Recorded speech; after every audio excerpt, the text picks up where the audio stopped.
తైలాభిషేక ఆరాధన ప్రతి నెల 2వ శుక్రవారం సమయం ఉదయం 10 గంటల నుండి. స్థలం కాపు కళ్యాణ మండపం, NFCL రోడ్, RTO ఆఫీస్ పక్కన, ఆర్ఆర్ నగర్, కాకినాడ. ప్రార్థనా శక్తి తైలాభిషేక ఆరాధన ఆగస్టు 15 శనివారం సమయం ఉదయం 8 గంటల నుండి. స్థలం SR గార్డెన్స్, ఈనాడు ఆఫీస్, వైరా రోడ్, వెలుగుమట్ల, ఖమ్మం. ప్రార్థనా శక్తి తైలాభిషేక ఆదివారపు ఆరాధన సమయం ఉదయం 8:30 గంటల నుండి. స్థలం వైస్రాయ్ గార్డెన్స్, జుబ్లీ బస్టాండ్ ఎదురుగా, సికింద్రాబాద్. ప్రార్థనా శక్తి తైలాభిషేక ఆరాధన ఆగస్టు 18 మంగళవారం సమయం ఉదయం 10 గంటల నుండి. స్థలం Meda convention centre, Ramanjaneyapuram, Tirupati road, Kadapa. ప్రార్థనా శక్తి తైలాభిషేక ఆరాధన ఆగస్టు 19 బుధవారం సమయం ఉదయం 10 గంటలకు. స్థలం Shiva garden function hall, Mahanandi road, Nandyal. ప్రార్థనా శక్తి, ప్రార్థనా శక్తి, ప్రార్థనా శక్తి, ప్రార్థనా శక్తి, ప్రార్థనా శక్తి, ప్రార్థనా శక్తి. యేసయ్య నామములో మీకు వందనాలు తెలియపరుస్తూ ఉన్నాను. ప్రియులరా, ఈ దినం కొరకు దేవుడు సిద్ధపరిచిన వాగ్దానాన్ని మనం స్వాధీనపరచుకుందాం. పరిశుద్ధ గ్రంథంలో నుండి యెషయా గ్రంథము 1వ అధ్యాయము 19వ వచనం ద్వారా ప్రభు మీ కుటుంబాన్ని దర్శిస్తూ ఉన్నారు. Isaiah chapter 1 verse 19. మీరు సమ్మతించిన మాట విని ఎడల మీరు భూమి మీద యొక్క మంచి పదార్థములను అనుభవించరు. ఈరోజు వాగ్దానము, భూమి యొక్క మంచి పదార్థములను అనుభవించరు అంటే ఇదేంటి వాగ్దానం, ఎలా ఉంది ఏంటి అని అనుకుంటున్నారా? అంటే మీ శరీరంలో ఏదైనా బలహీనతలను బట్టి కొన్ని పదార్థాలు తినకూడదని డాక్టర్లు మిమ్మల్ని సూచించడం ద్వారా మీకు ఎంత ఇష్టం ఉన్నా సరే వాటిని ముట్టుకోవడానికి భయపడుతూ, నాకు తినాలని ఉంది కానీ నాకు ఉన్నటువంటి వ్యాధిని బట్టి నేను అది ఆ స్వీట్ తినకూడదు, లేకపోతే ఈ సాల్ట్ తగలకూడదు, ఈ పులుపు తినకూడదు, లేకపోతే ఆ ఫ్రూట్ ముట్టుకోకూడదు, లేకపోతే నాకు నచ్చిన ఆహారం నేను తినడానికి నాకు లేదు అని నువ్వు ఆలోచనలో ఉన్నావు, బాధపడుతున్నావో, దేవుడు నీ మనసు గుర్తెరిగి నీలో ఉన్న ఆ వ్యాధిని సంపూర్ణంగా తొలగిస్తున్నాడు. ఈరోజు నమ్ముతున్నావా? దేవుడు నీలో ఉన్న వ్యాధిని సంపూర్ణంగా స్వస్థపరుస్తున్నాడు. నువ్వు నిజముగా దేవుని నమ్మితే ఈ సమయంలో దేవుని కార్యాన్ని మీరు అనుభవిస్తారు. కొందరు ఏం చేస్తారంటే, మంచి పదార్థాలు తినే అంత స్థితి మాకు లేదు, ఏదో ఇంత మట్టికి మా స్థితికి తగ్గట్టుగా ఉన్నంతలో ఇలా తిందాం, ఇలా తాగుదాం, ఇలా జీవించుకుందాం, అంతకంటే ఎక్కువ హైలీ ఆ రిచ్ ఫుడ్ మనం తినలేము, లేకపోతే మంచి పదార్థాలు అంత క్వాలిటీ అంత రేట్ ఎట్టి మేము కొనుక్కోలేం కదా, అంత పెద్ద ఖరీదైనటువంటి ఆహారాన్ని మేము భుజించలేము, మన వల్ల కాదు, మన స్థాయి కాదని నీ దీన స్థితిని బట్టి నువ్వు మాట్లాడుకుంటున్నావేమో. దేవుడు దాన్ని గ్రహించాడు. దేవాతి దేవుని కృప ద్వారా నీ కుటుంబాన్ని ఆయన హెచ్చించి మంచి పదార్థములన్నీ కూడా భూమి మీద ఏది శ్రేష్టమైనదో అది నువ్వు తిని బలపడే ఆ ఆశీర్వాదాన్ని ఈరోజు నీకు ప్రకటిస్తూ ఉన్నాడు. ఫస్ట్ పాయింట్ ఏంటంటే, ఇందులో నీలో ఉన్నటువంటి బలహీనతలను బట్టి ఈ మంచి పదార్థాలు తినకుండా నీ జీవితంలో, అంటే నాకు ఆ యోగ్యత లేదు, నాకు ఆ స్థితి లేదు, నా రోగం అలాంటిది, నాకున్నటువంటి బలహీనతలు అలాంటివి అని మనసు పాడు చేసుకున్న నిన్ను జ్ఞాపకం చేసుకుని ఆయనను సంపూర్ణంగా స్వస్థపరిచి అన్ని ఆహార పదార్థాలు శ్రేష్టమైనవి భుజించేలాగా దేవుడు నిన్ను బ్లెస్ చేస్తున్నాడు. మీరు అనుకుంటారు, ఎన్నుంటే నాకెందుకు, ఎంత ఆస్తి ఉంటే, ఎంత ఐశ్వర్యం ఉంటే నాకెందుకు, చక్కగా నోటి నిండా నేను మంచి ఆహారాన్ని తీసుకోవటానికి నాకు ఆ యోగ్యత లేదే, అన్నీ ఉన్నాయి కానీ తినడానికి లేదని బాధపడుతున్న నీతోనే దేవుడు మాట్లాడుతున్నాడు. అన్ని పదార్థాలు తిని నువ్వు సంతోషముగా తృప్తి పొంది ఆ మహాదేవుని గణపరుస్తావని దేవుడు నిన్ను బ్లెస్ చేస్తూ ఉన్నాడు. తప్పక నువ్వు ఆశీర్వదించబడుతున్నావు. మంచి పదార్థాలు నువ్వు భుజించేలా దేవుడు చేస్తున్నాడు. రెండవ పాయింట్ ఏంటంటే, ఇందులో స్థితి లేని వారికి దేవుడు అన్ని మంచి పదార్థాలు అనుభవించే స్థితిని ప్రభు కలగజేస్తున్నారు. అందుకనే ఈరోజు వాగ్దానము, భూమి యొక్క మంచి పదార్థములను అనుభవించరు. దేవుడు మీ ఇంటి మీద, నీ ఇంటిలోనే, నీ చుట్టూ ఆయన ఆత్మ ఆవరింప చేశాడు. ఇక మీదట శ్రేష్టమైన ఫలములను భుజిస్తూ గొప్ప దేవుని సాక్షిగా మీరు ముందుకెళ్తారు. ఆత్మ మీకు తోడైండును గాక. God bless you. వాక్యాన్ని ధ్యానం చేసుకుందాం. పరిశుద్ధ గ్రంథంలో కొద్ది నిమిషాలు వాక్యాన్ని ధ్యానం చేసుకుందాం. పరిశుద్ధ గ్రంథం నుండి ఆమోసు గ్రంథము 9వ అధ్యాయము 11వ వచనం. బైబిల్ ఉన్నవారందరూ తెరవండి. పడిపోయిన దావీదు గుడారమును, గట్టిగా చెప్పాలి, పడిపోయిన దావీదు గుడారమును ఆ దినమున నేను లేవనెత్తి దాని గోడను బాగు చేసి దాని పోయిన చోట్లను బాగు చేసి ఎదోము శేషమును నా నామము ధరించిన అన్యజనులందరినీ నా జనులు స్వతంత్రించుకున్నట్లు పూర్వపు రీతిగా దానిని మరలా కట్టుదును. దేవునికి మహిమ కలుగును గాక.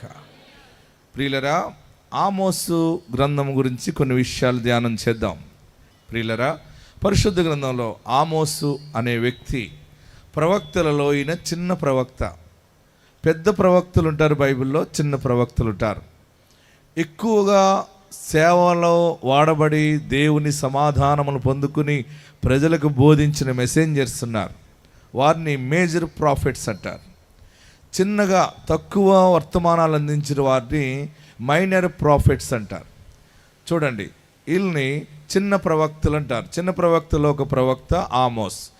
ఆమోసు అద్భుతమైనటువంటి దేవుని ఆత్మచేత నింపబడి వర్తమానాన్ని ప్రకటించాడు. ఆయన గేదెలను మేపుకునేవాడు, పశువుల కాపరి. ఏంటి, ఆవులు గేదెల్ని మేపుకునే సమయంలో దైవము సడన్గా ఆ పశువుల కాపరి దగ్గరికి వచ్చింది. పశువుల కాపరి అయినటువంటి ఆమోస్ దగ్గరికి వచ్చి ఇశ్రాయేలీలకి ఏం జరగబోతుందో దేవుడు ఆయన ద్వారా ప్రకటింప చేశాడు. దేవుడు ఎన్నుకోవాలనుకుంటే దీనులను ఎన్నుకుంటాడు. గనులకు బోధించటానికి దీనులను ఎన్నుకుంటాడు. ఆమెన్. గొప్పవారిని సిగ్గుపరచటానికి ఘనహీనులను, బలహీనులను ఎన్నుకుని వారి ముందు బలముగా నిలబెడతాడు. తగ్గించుకున్న వారిని హెచ్చించువాడు ఈయనే. ఆమె. పడిపోయిన దావీదు గుడారమును ఆ దినమున నేను లేవనెత్తి దాని గోడను బాగు చేసి దాని పడిపోయిన చోట్లను బాగు చేస్తాను. హల్లెలూయా. గట్టిగా హల్లెలూయా చెప్పండి. అందరూ నాతో ఈ మాట చెప్పండి. పడిపోయిన దావీదు గుడారమును ఆ దినమున లేవనెత్తి దాని గోడను బాగు చేసి దాని పోయిన చోట్లను బాగు చేసేదను. ప్రియులరా, ఇందులో 3 అంశములు కనబడుతూ ఉన్నాయి పరిశుద్ధ గ్రంథంలో. మనం చూస్తూ ఉంటుంటే ఈరోజు ఈ వాగ్దాన వాక్యం ద్వారా దేవుడు 3 విషయాలు బయలుపరుస్తున్నాడు. పెన్నున్నవారు, పుస్తకం ఉన్నవారు నోట్ చేసుకోండి. మొదటి విషయం ఏంటంటే, దేవుడు లేవనెత్తువాడుగా ఉన్నాడు. ప్రియులరా, పడిపోయిన గుడారమును నేను లేవనెత్తుతాను అంటున్నాడు. దేవాది దేవునికి ఎంత ప్రేమ! నీవు నమ్మిన దైవానికి నీ మీద ఎంత జాలి ఉందో చూడండి. హెచ్చరించాడు, తప్పిదము చేసేవని, తప్పిపోయేవని, దూరమైపోయేవని, పాపములో పడిపోయేవని చాలా హెచ్చరించాడు, నలగొట్టాడు, బాధ పెట్టాడు. అయినా ఈ దినము మరలా నీ పట్ల జాలి చూపిస్తూ ఉన్నాడు. అది దైవ కుమారుని లక్షణం. ఆమెన్. అది పరమ తండ్రి లక్షణం. అది హెచ్చరించాడు, చాలా నలగొట్టాడు. కానీ ఈరోజు ఈ వాక్యము ద్వారా నిన్ను దర్శిస్తూ ఉన్నాడు, నీతో మాట్లాడుతూ ఉన్నాడు. ఏమంటున్నాడంటే, పడిపోయిన దావీదు గుడారమును లేవనెత్తుతాను. నా ప్రియ సహోదరులరా, ఈ దినము ఆశీర్వాదం ఏంటంటే, పడిపోయిన మీ కుటుంబాలు తిరిగి లేవనెత్తబడతాయి. పోయిన ఆరోగ్యము మరలా తిరిగి లేవనెత్తబడే శక్తిని దేవుడిస్తాడు. చేయి దాటిపోయిన అవకాశాలన్నీ కూడా మరలా నీ చేతికి ఆయన అప్పగిస్తాడు. ఆయన శక్తివంతుడు. ఆయనకు అసాధ్యమైనది ఏది కూడా లేదు. ఆమెన్. ఇందులో మొదటి అంశం ఏంటంటే, లేవనెత్తువాడుగా ఉన్నాడు. అయ్యో నేను ఎన్ని కోల్పోయాను, ఎన్ని అమ్మేసుకున్నాను, ఎన్ని అప్పులు పాలైపోయాము అని ఏడుస్తున్నావు కదా. అయినా నిన్ను లేవనెత్తుతాడు. నన్ను లేవనెత్తువాడు. ఈయన పడగొట్టేవాడు కాదు. ఈయన పరిశుద్ధ గ్రంథంలో మనం చూస్తే కీర్తన గ్రంథము 113వ అధ్యాయము 8వ వచనం. కీర్తన గ్రంథం సామ్స్ 113:8 మనం చూస్తే ఆయన నేల నుండి దరిద్రులను, కీర్తన గ్రంథము 113వ అధ్యాయము 8వ వచనం, ఆయన నేల నుండి దరిద్రులను లేవనెత్తువాడు. పెంట కుప్ప మీద నుండి, అందరూ అండర్లైన్ చేసుకోండి, పెంట కుప్పల మీద నుండి బీదలను పైకెత్తువాడు. ఆమేనండి 7 మార్లు. 1 2 3 4 5 6 7 అందరం చదువుదాం ఈ మాట. 113వ కీర్తన 8వ వచనం. ఆయన నేల నుండి, అందరూ చదవాలి. 1 2 3 చదవండి. ఆయన నేల నుండి దరిద్రులను లేవనెత్తువాడు. పెంట కుప్పల మీద ఉన్న వారిని, బీదలను పైకెత్తువాడు. ఆమేన్. పైకెత్తే దేవుడు యేసు దేవుడు. హల్లెలూయా. ఏడుస్తూ దుఃఖముతో ఉన్న నిన్ను మరలా చేయి పట్టుకుని లేవనెత్తి శిఖరం మీద నిలబెట్టేవాడు యేసు దేవుడు. హల్లెలూయా చెప్పాలి, గట్టిగా హల్లెలూయా చెప్పండి. చాలా మంది పడిపోతూ ఉంటారు. ఈ మధ్య సేవలో కూడా చాలా మంది, కొంతమంది పాస్టర్లు అని పడుకుంటేస్తారు. దానివల్ల ఎవరికి ఉపయోగం ఏంటో అర్థం కదా నాకు. ఆర్ఆర్కే మూర్తి గారు అన్నారు, ఆయన ఇలా పడగొట్టే వాళ్ళని చూస్తే నాకు చాలా విచిత్రంగా ఉందన్నాడు ఆయన, ఆర్ఆర్కే మూర్తి గారు. ఈయన సేవకులు ఏంటంటే పడగొట్టడం కాదు, పడిపోయిన వారిని లేవనెత్తు దేవుడి. నా ప్రియ సహోదరులు, పడిపోయిన వాళ్ళని చూసి ఏదో అనుకోవటం కాదు.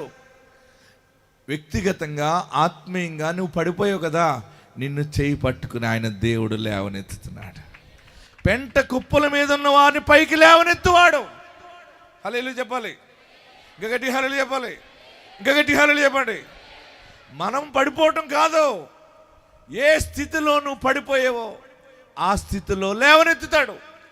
ఈరోజు దేవుని వాగ్దానం ఏంటంటే పెంట కుప్పల మీద ఉన్న వారిని పైకి లేవనెత్తువాడు. హల్లెలూయా చెప్పండి, ఇంకా గట్టి హల్లెలూయా చెప్పండి, ఇంకా గట్టి హల్లెలూయా చెప్పండి, ఇంకా గట్టి హల్లెలూయా చెప్పండి. దేవుడు నిన్ను చేయి పట్టుకున్నాడు. గుర్తుపెట్టుకో, ఈ రోజు నుండి నీ కుటుంబము, నీ వ్యాపారము, నీ ఆత్మీయ జీవితాన్ని దేవుడు పైకి పైకి పైకి పైకి లేవనెత్తుతున్నాడు. పెంట కుప్పల మీద ఉన్న బీదలను పైకెత్తువాడు ఆయన. ఐశ్వర్యవంతుడిగా ఉండాలన్నదే యేసుక్రీస్తు దర్శనం. మిమ్మల్ని ధనవంతులుగా చేయటానికి నేను దరిద్రుడిని అయిపోయిన అన్నాడు. హల్లెలూయా చెప్పాలి, ఇంకా గట్టి హల్లెలూయా చెప్పండి, ఇంకా గట్టి హల్లెలూయా చెప్పండి. మేము సేవకి వెళ్తే చిల్లర వచ్చింది, డబ్బులు సరిపోయి కాదు.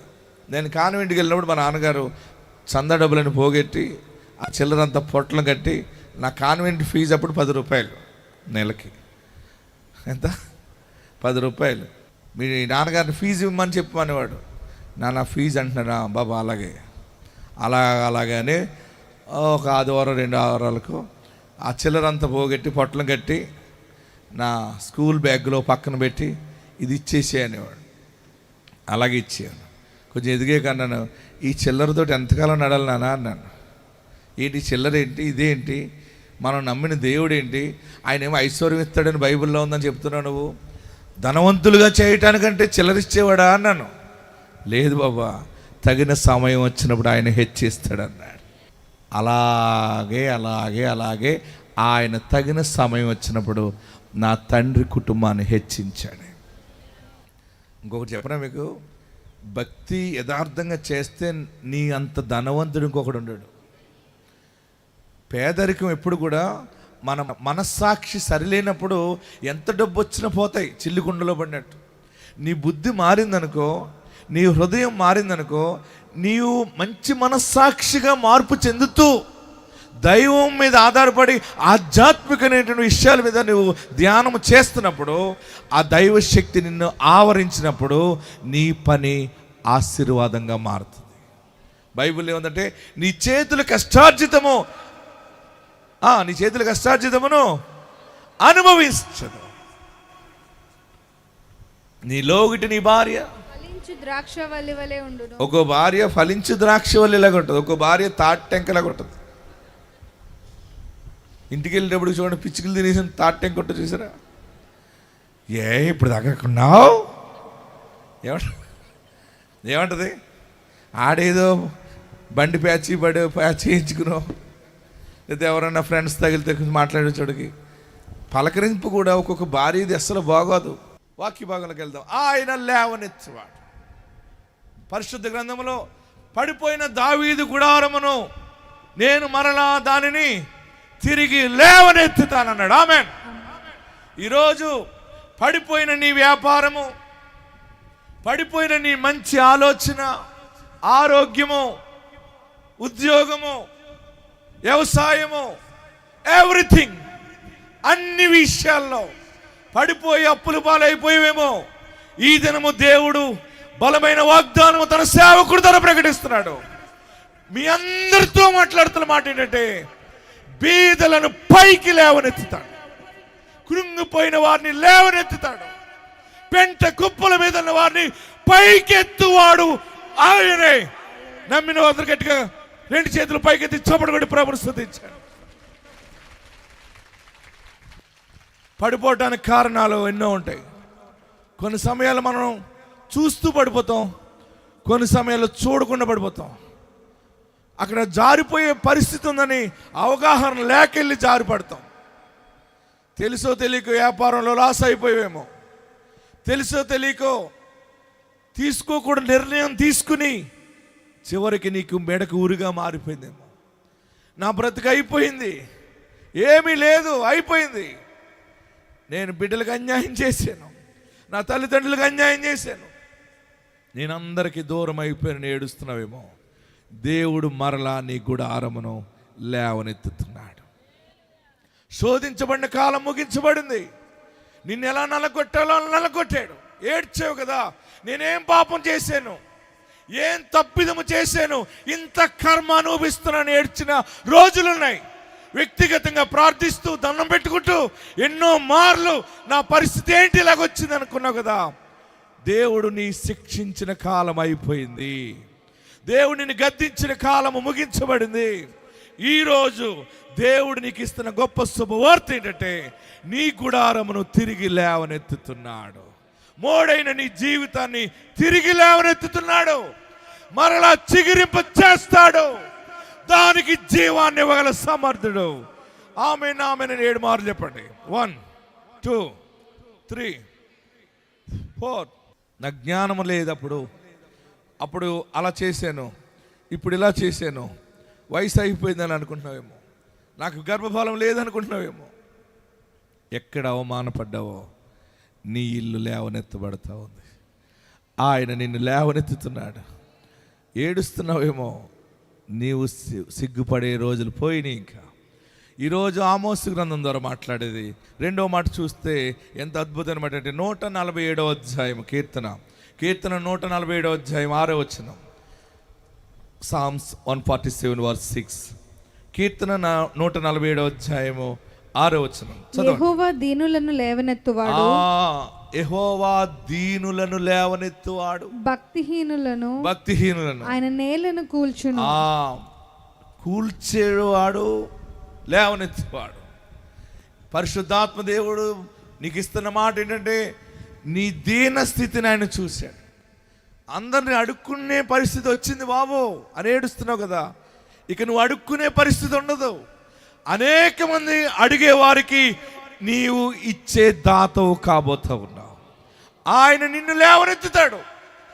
నేను ఎప్పుడు దేవుని వాక్యాన్ని పరీక్ష చేస్తూ ఉండేవాడిని. నా తండ్రితో చాలా ప్రశ్నలు వేస్తూ అడుగుతూ ఉండేవాడిని. నాకు వచ్చిన ప్రతి ప్రశ్నను నా తండ్రిని అడిగితే నా తండ్రి చెప్పేవాడు, యేసుని నమ్ముకున్నాడు ఎవడు పాడైపోడు బాబా అన్నాడు. మరి వాళ్ళ పాడైపోయారేంటి, వీళ్ళ పాడైపోయారేంటి, వాళ్ళ దేవుడిని నమ్ముకున్నారు కదండి, వీళ్ళ దేవుడిని నమ్ముకున్నారు కదండి అంటే, నా తండ్రి చెప్పేటప్పుడు ఈ వాక్యం చూపించాడు.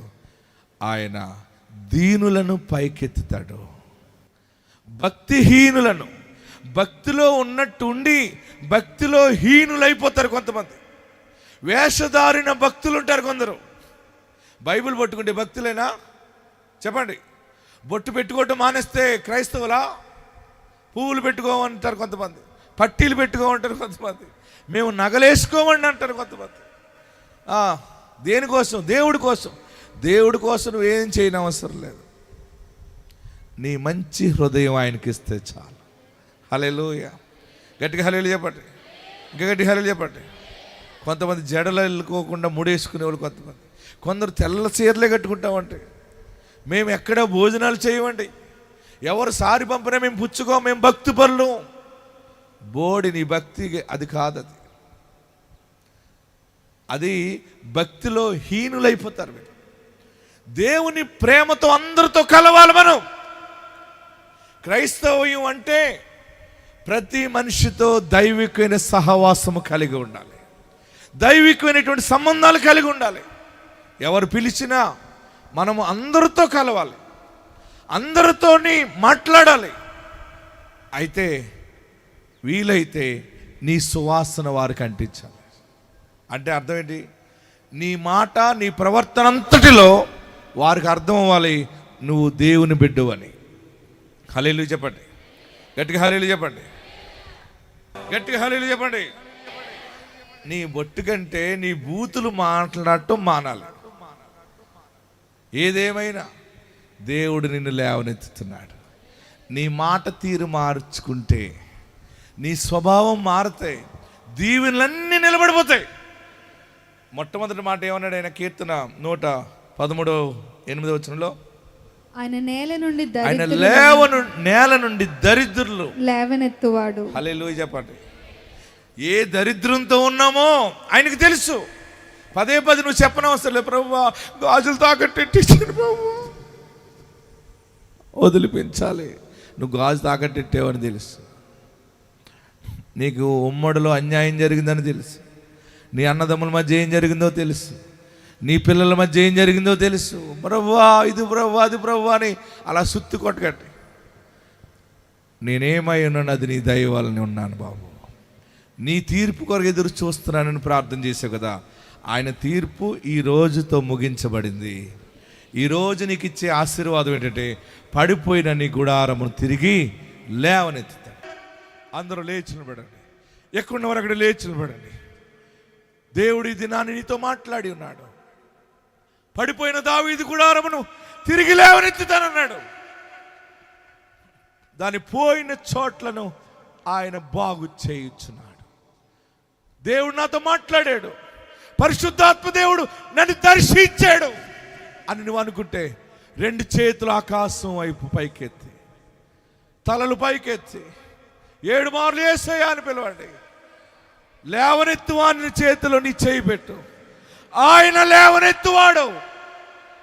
ఇప్పుడున్న ఆస్తి కంటే, ఐశ్వర్యం కంటే, ఉద్యోగం కంటే, బ్రతుకు కంటే ఆయన 7 అంతలుగా లేవనెత్తుతున్నాడు.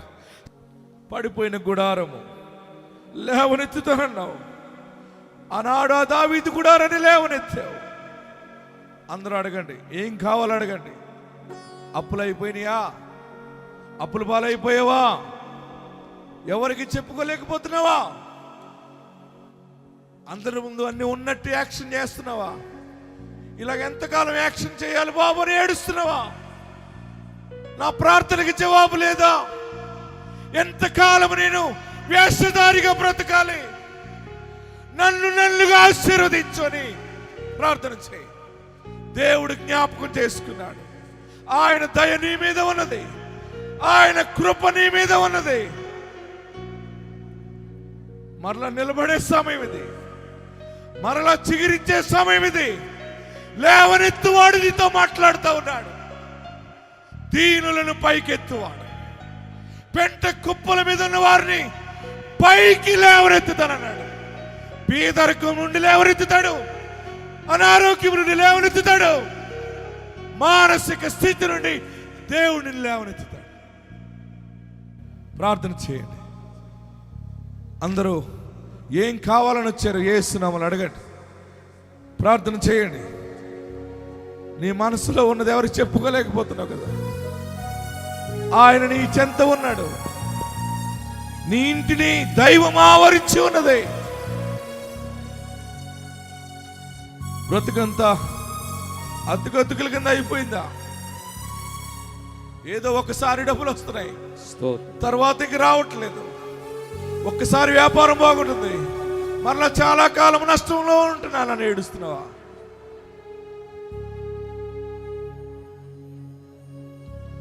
బిడ్డల్ని ఎలా చదివించాలి?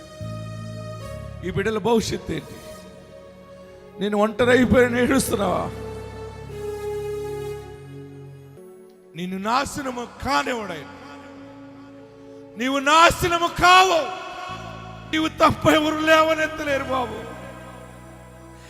నా చేతులు కష్టముతో గాని నేను లేవనెత్తబడతాను అనుకున్నాను, అవ్వలేదు. నా వల్ల కాదు. శరణం బాబు, నీవే నాకు దైవం. నా చేయి పట్టుకొని ప్రార్థన చేయండి, ప్రార్థన చేయండి. మళ్ళా 2 చేతులు తలపైన పెట్టుకోండి. అడగండి ఏం కావాలి. పరిశుద్ధాత్ముడు ద్వారం తెరిచాడు. పడిపోయిన గుడారాన్ని ఆయన తిరిగి లేవనెత్తుతున్నాడు. పడిపోయిన స్థితిని లేవనెత్తుతున్నాడు. పూర్వపు రోజులు మరలా రాబోతున్నాయి. నూతన సౌందర్యము, నూతన బలము, నూతన గృహము, నూతన వ్యాపారము, అభివృద్ధి, ఐశ్వర్యము, ఆస్తి, అంతస్తు, క్షమాపణ, పరిశుద్ధత మరలా నీకు ఇస్తున్నాడు ఆయన. ఎక్కడ ఏ పనులు ఆగిపోయినాయో ఆ పనులు జయము దయచేయండి. ప్రార్థిస్తున్నాం. ప్రార్థనా శక్తి టీవీ పరిచర్య కొరకు స్పాన్సర్ చేసిన వారిని, చేయటానికి సిద్ధంగా ఉన్నవారిని, ఏ పనులు జరగాలని నీ రాజ్య సువార్తలో విత్తనాలు విత్తుతున్నారో, స్పాన్సర్ చేస్తున్నారో, వారి కార్యములు 100% జయము దయచేయండి, ఆశీర్వాదము దయచేయండి, అభిషేకము దయచేయండి. ప్రార్థిస్తున్నాను. అందరి మీద నీ ఆత్మను కుమ్మరింప చేయండి. యేసు నామములో అడుగుచున్నాము తండ్రి, ఆమేన్.